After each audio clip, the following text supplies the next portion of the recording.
Gen V has returned with episode 5 of season 2, and this one was focused solely on the repercussions of the fight that occurred between Marie and Jordan in the previous episode, and the fact that Marie was now seen as the #1 ranking supe in Godolkin. This was a relatively contained episode that saw the group ending up back inside Elmira, so there wasn't that much action due to them being contained within a cell. However, the final few moments showed us exactly why Cipher was interested in Marie, and the reason why Homelander would be threatened by her abilities reaching their potential. Plus, was there a hint that the man in the chamber is actually controlling Cipher? I think there was. So with that, let's dive into this week's episode, break down all the important details, and explain what truly happened during the ending. Here is Gen V Season 2, Episode 5, Ending Explained. Just to let you know, this video will contain spoilers. Marie. What's so interesting about Marie is that Cipher's puppet master powers are the very thing that he's able to utilize on her without her even realizing. And he's doing it in a way that a human would by simply manipulating her into doing what he wants without her knowing, and he's not utilizing his super abilities in order to do that. I believe Cipher knew that by taking Cate to Elmira that the group would want to rescue her, which is why there were staff members waiting to capture them the moment that they got onto the roof. However, with Cipher wanting to push Marie's abilities to the limit and her being reluctant in doing so, even though he knew that deep down she was intrigued because she felt a strength that she never had before when she was facing off against Jordan, he managed to tap into it when he showed her her sister that she'd been wanting to search for and find. Marie openly admitted that she felt stronger than she'd ever felt and that it was down to Cipher for that. So when the group tried to escape right at the end, when Marie went to rescue Annabeth in the cell, we saw that Cipher had her killed. This was what allowed Marie's abilities to be pushed to the limit, and we saw that she was able to close up the wound that caused Annabeth to lose a lot of blood, and she essentially brought her back from the dead. This is the miracle that Cipher spoke of several episodes ago.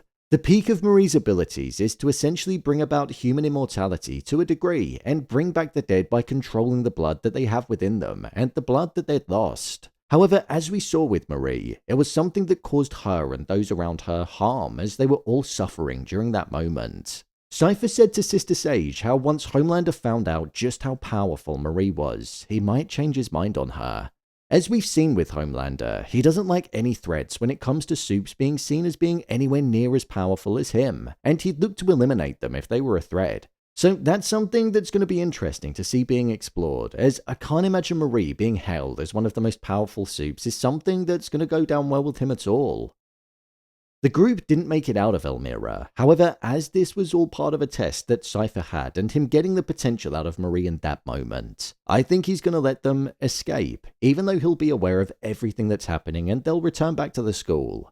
Marie said how she wanted to enhance her abilities even more because she's going to kill Cipher, and I think that's something that we'll see her do in the shadows. It does make me wonder what's personally in it for Cipher and Sister Sage, and why they have a vested interest in bringing out the abilities within Marie. But I think it's all down to Cipher's father that's being kept in the chamber, if it is actually his father. I still stand by the fact that it could well be Godolkin, and the person in the chamber is controlling Cipher, so let's get into that now.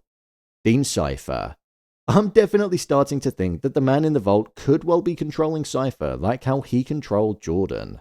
I think this for a couple of reasons. The first is that when Cipher was taking care of him, Sister Sage entered and we saw them starting to get intimate with one another, and there wasn't an ounce of consideration for the fact that he was sitting there in the bath just watching. The only reason that I think that could be the case is because it's actually him who's controlling Cipher, and he was essentially able to experience what was going on. Another reason that I feel like that could be the case is because when Cipher was talking about how weak they felt Jordan was and how easy it was to be the puppet master to them, Jordan responded and said how they could sense that Cipher was in pain the entire time that they were in control. I wonder if that's because Cipher is somebody that's actually being controlled himself, and Jordan could sense the true Cipher that was trapped within there. We also saw that when Cipher had the knife to his hand, he bled, but he didn't have any reaction to it whatsoever. It makes me wonder if he can't actually feel things because he's not fully in control. That could also connect back to him not having Compound V within his system because he's just a regular guy that's being used as a puppet. So the V actually lies within the man in the chamber. I'd like to think that it's Thomas Godolkin because I think that would make a great twist, and if Cipher is his son, that it would almost show an enhanced version of the way that parents give their children Compound V despite not knowing what would truly happen to them. But this would show even more neglect because Godolkin would have had no feelings for his son whatsoever, as he'd literally be controlling him.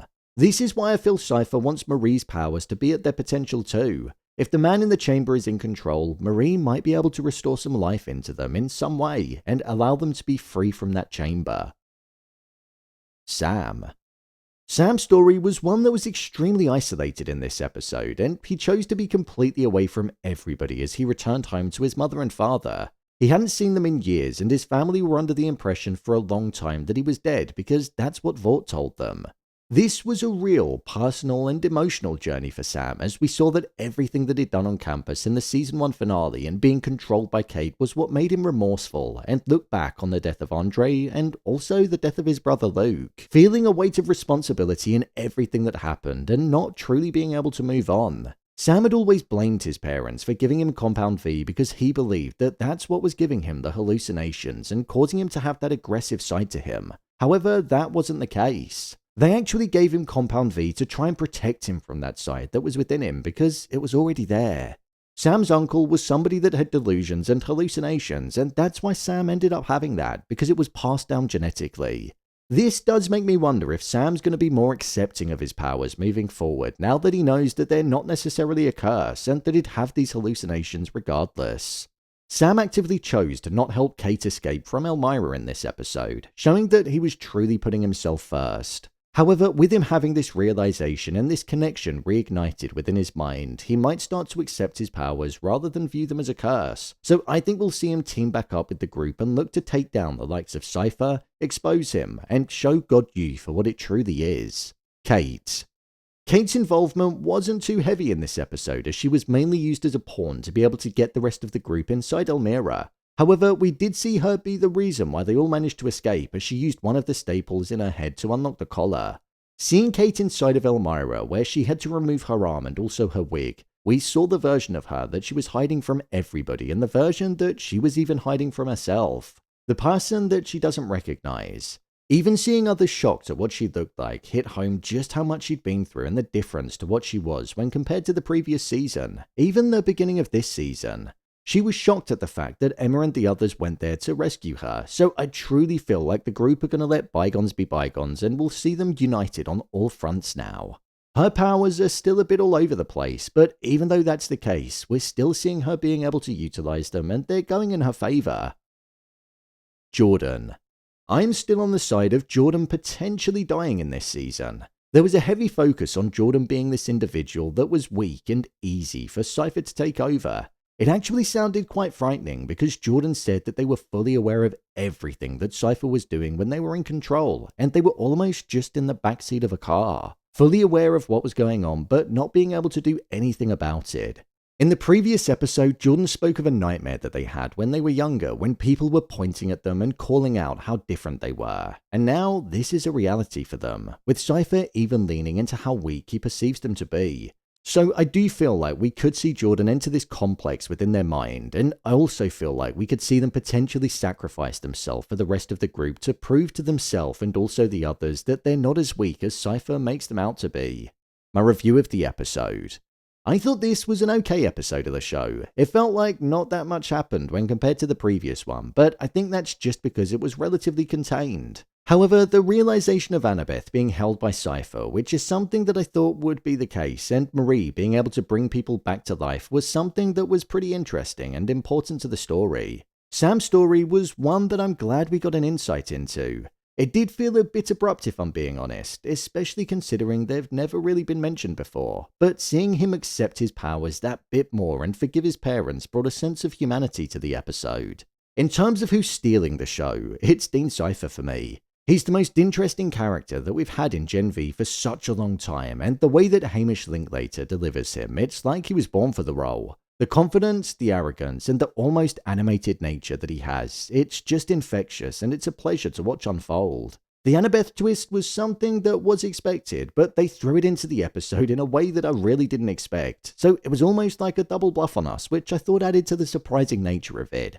Right now, there are still a few mysteries that are going on, such as who truly is Dean Cipher, and what is Project Odessa. So there are a few things that we're waiting for answers on, and we've still got a few episodes to find out. In terms of polarity, Cipher revealing to him that Jordan died because he pushed his abilities too far and him then getting home and collapsing. It did make me wonder if Cipher laced his food and caused him to have that reaction. I feel like that could be the case, as Cipher knew that he was digging into him and wasn't that trustworthy. Or seeing as though he's got that condition, with him using his powers on Cipher, is that something that could have potentially caused a triggered reaction to it? So I'm intrigued to see what's going to happen there.